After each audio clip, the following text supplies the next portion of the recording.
Ah, elle doit pardonner. Non, non, mais il y a des gens qui appellent comme ça. Non, non, mais la pauvre, non, non, c'est trop.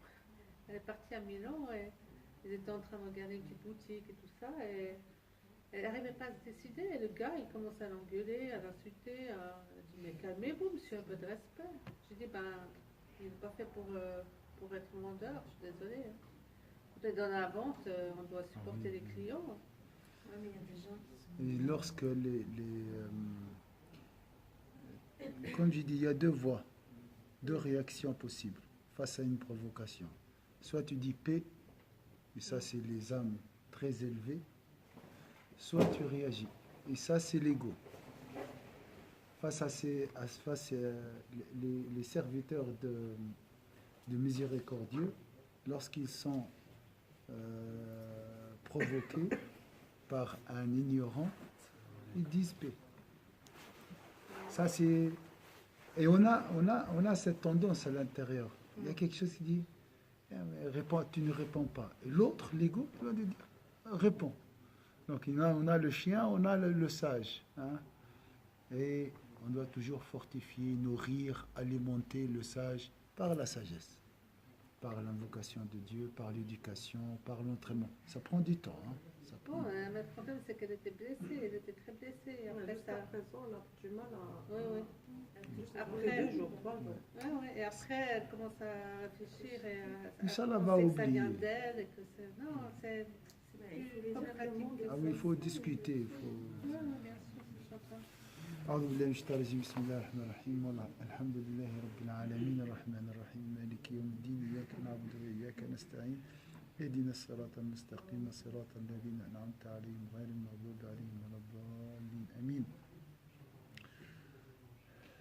اللهم صل على سيدنا محمد وعلى آل سيدنا محمد كما صليت على سيدنا إبراهيم وعلى آل سيدنا إبراهيم وبارك على سيدنا محمد وعلى آل سيدنا محمد كما باركت على سيدنا إبراهيم وعلى آل سيدنا إبراهيم في العالمين إنك حميد مجيد سبحان ربك رب العزة عما يصفون وسلام على المرسلين الحمد لله رب العالمين.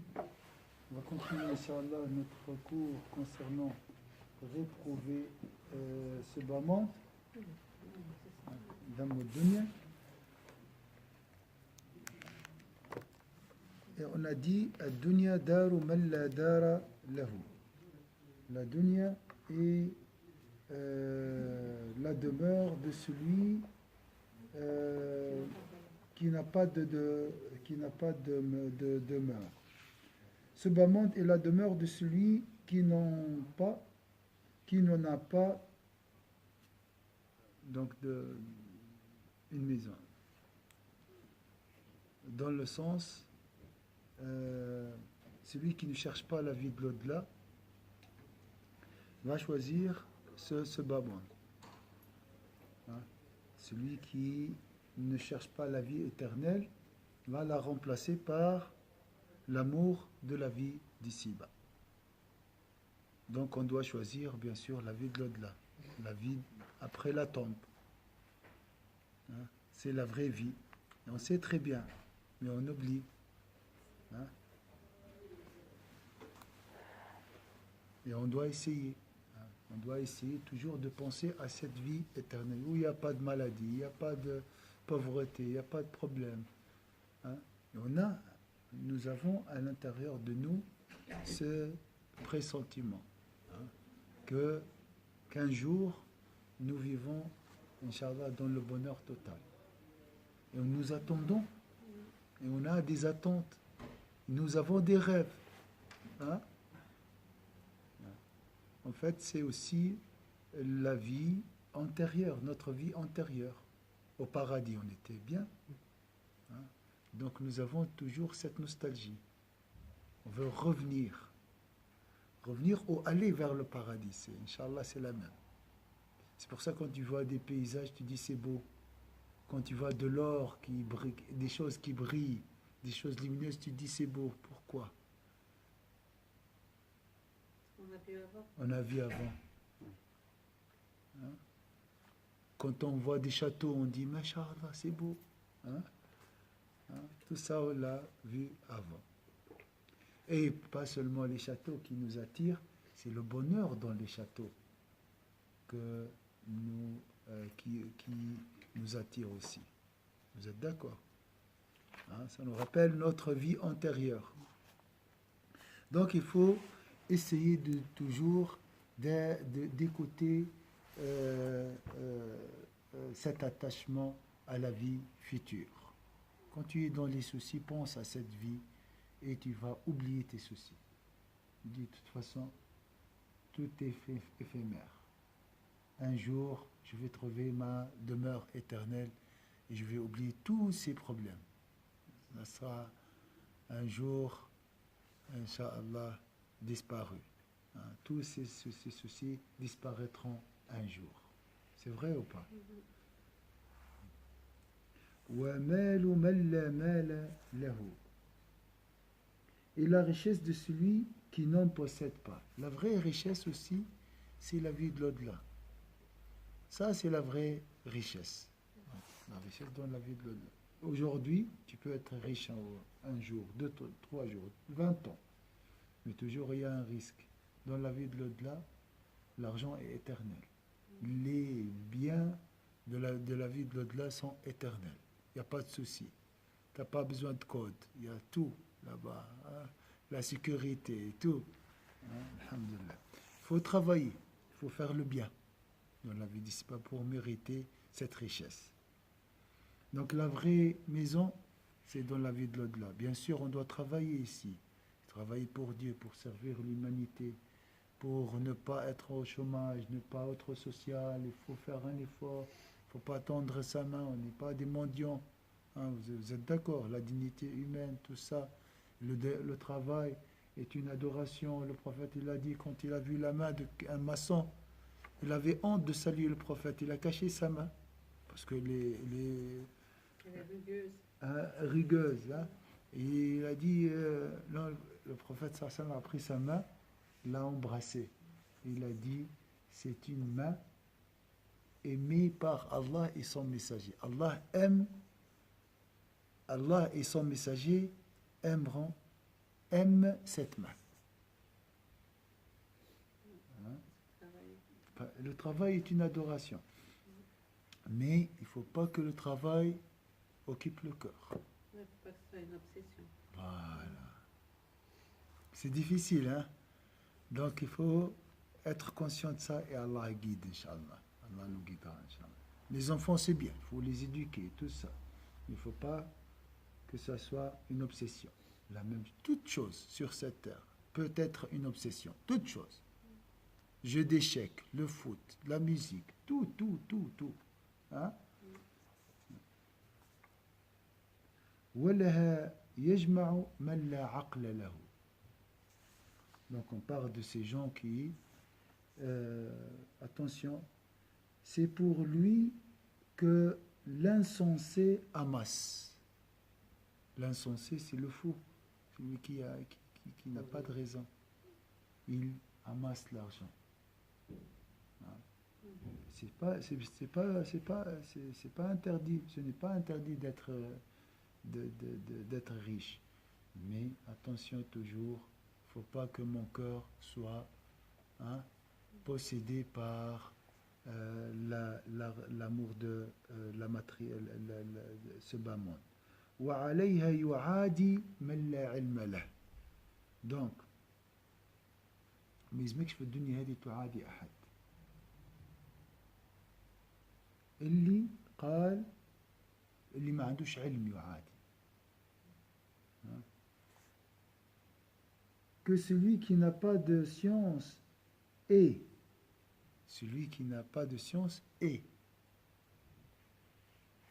Vous êtes d'accord? La haine, hein, ça vient de haïr, hein, détester, que j'aime pas ça, j'aime pas un tel, il m'a fait comme ça. Non. Je dois être serein, je dois pardonner à tout le monde. Hein, je dois avoir un cœur sain, léger, vide de l'animosité, de la haine. D'accord? Donc celui qui n'a pas la science, hein, souffrira. Il va souffrir. Hein? Et il pense que la haine est bénéfique. Comme ça, les gens vont comprendre qu'ils ont des limites. Oui, voilà. Tu fais des limites avec la gentillesse. Hein? Tu mets des limites avec un comportement digne, avec ton aura, pas avec les cris, pas avec la force, jamais. C'est pas comme ça. Ça, c'est Allah qui te défendra. Si tu vas vers Allah, c'est lui qui va mettre les limites. C'est lui qui va te protéger, qui te protégera. Celui qui prendra ta défense.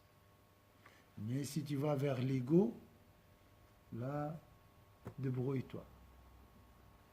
Tu dois suivre les règles de l'ego. Tu vas entrer contre l'ego de l'autre. Et là, c'est la 3e guerre mondiale. Ça finit jamais. C'est toujours de ping-pong. Hein? Lui, il dit, toi, tu réponds. Et voilà. Des fois, on dit qu'on doit couper, pas par un. C'est pas parce qu'on déteste c'est pas par un. On doit couper pour se protéger. Justement. Il faut pas couper, tout court. Se protéger. Parce que des fois, quand on reçoit vraiment la même chose de la même personne, on doit se protéger. C'est pas par haine. Fais le bien pour cette personne. Il faut lui offrir un cadeau. Il faut lui donner un sourire.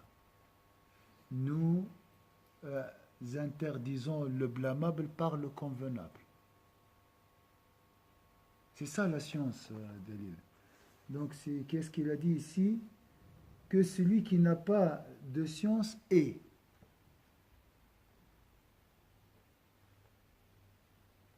وَعَلَيْهَا يَحْسِدُ مَنْ لَا فِقْهَ لَهُ. Que celui qui manque d'intelligence est jaloux. L'envie ici plutôt. Hein? Pourquoi? Pourquoi lui il est riche? Pourquoi lui ses enfants sont éduqués? Je n'ai pas la science. Il me manque quoi? L'intelligence. Pourquoi? C'est Allah qui donne et c'est lui qui retire. C'est ça l'intelligence, c'est ça la science, la vraie science. C'est connaître la sagesse de Dieu. Accepter la sagesse de Dieu. Accepter la justice de Dieu. C'est lui qui a partagé la subsistance. Mais l'éducation, ça vient pas de Dieu, ça vient des parents, l'éducation des enfants. Ça vient, c'est lui qui donne tout.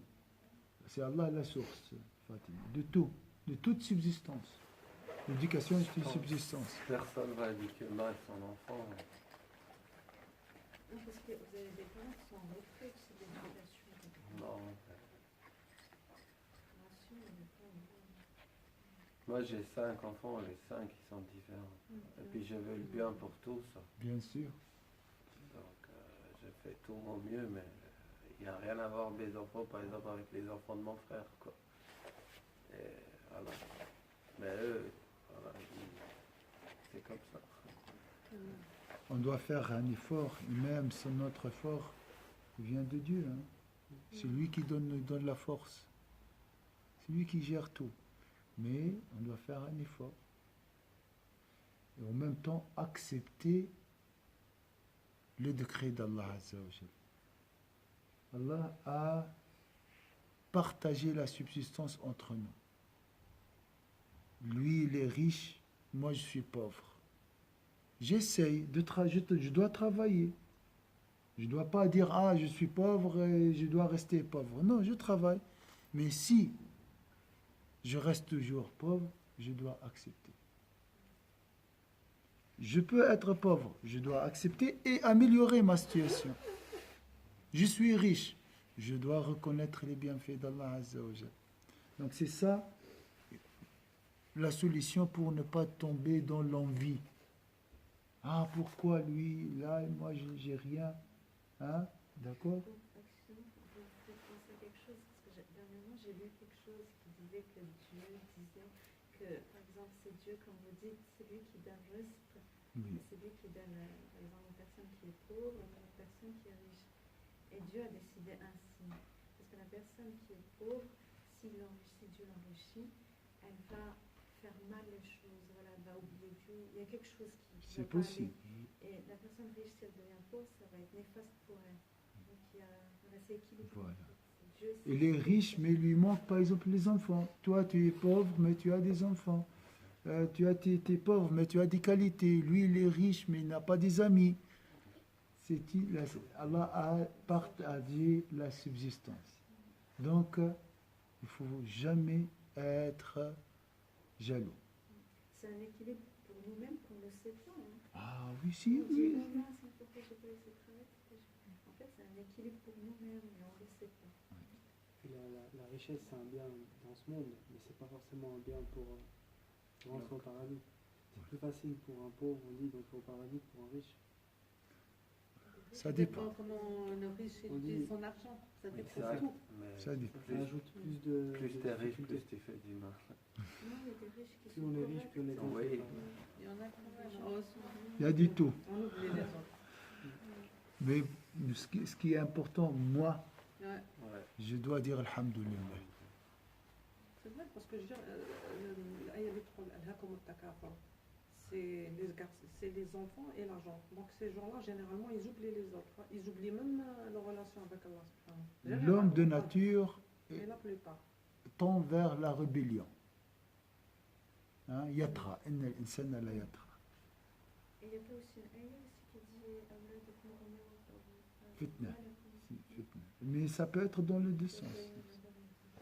Celui qui n'a pas d'enfant, il peut aussi se révolter contre le destin. Ah oui. Donc, le plus important, l'antidote de l'envie, c'est la gratitude, c'est la reconnaissance des bienfaits d'Allah. وَلَهَا يَسْعَى مَنْ لَا يَقِينَ لَهُ. Celui qui n'a pas la certitude essaie d'amasser la dunya. Et c'est vers lui que se hâte celui qui manque de certitude. Tu travailles, tu as un souci dans le travail, tu fais quoi? Tu vas te réveiller 7 heures du matin pour résoudre ce problème, mais tu lèves la main et te demandes Allah avec certitude, celui qui va régler ce problème, celui qui va te donner la solution. Et surtout la prière sur le prophète. C'est ça la certitude. Celui qui n'a pas de certitude, il tremble toujours. Il n'est jamais stable. Il a peur toujours. Et c'est vers lui que se hâte celui qui manque de certitude. Tu dois travailler, mais avec un cœur serein. Tu dois faire ce qu'il faut faire, il ne faut pas avoir peur, sans avoir peur. On n'a pas l'habitude de marier les deux. Hein? Oui, parce que souvent, quand on travaille, on oublie Dieu. Nous pensons à Allah dans la mosquée. En dehors de la mosquée, seulement lorsque je suis dans une épreuve. Là, je reviens vers Dieu. Non, il faut toujours se référer à Allah, demander à Allah. Et avoir la certitude, chaque fois que tu lèves la main, Allah exaucera ta demande. Mais après, c'est lui qui choisit le moment de l'exaucement. Ah, ça c'est sûr. C'est ça la certitude. Donc, on va répéter ce hadith. Ce bas monde est la demeure de celui qui n'en a pas.